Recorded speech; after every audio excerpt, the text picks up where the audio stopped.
అసలు వాళ్ళయ్యా ఆయల్లా రెండోసారి ప్రభుత్వం వచ్చినప్పుడు హరీష్ రావును మంత్రిని చేయనిక ఏడాది పట్టింది. ఆయల్లా పార్టీలకు వెళ్ళే మెడల్ పట్టి దొబ్బాలని చూసిరు.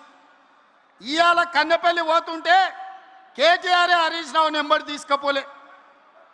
ఆల్రెడీ హరీష్ రావు బీజేపీలతో సందపూసుకేస్తూనే ఉన్నాడు, చీకట్ల మాట్లాడుతూనే ఉన్నాడు. కాదని భద్రాచలం రావుని మీద ఒట్టేయమని హరీష్ రావును. నేను బీజేపీలతో మాట్లాడతలేను, బీజేపీలకు ఓనని భద్రాచలం రాముడి మీద వాళ్ళ మేనమామ కేసీఆర్ మీద ఒట్టేసి హరీష్ని చెప్పమను.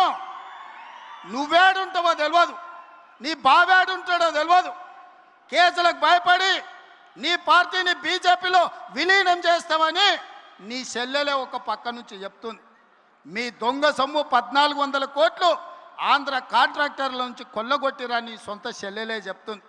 సిగ్గులేనోడా, ఇన్ని నిజాలు ఇట్లుంటే తెలంగాణ ప్రజలు నీకు ఓటేస్తారు అనుకుంటున్నావా?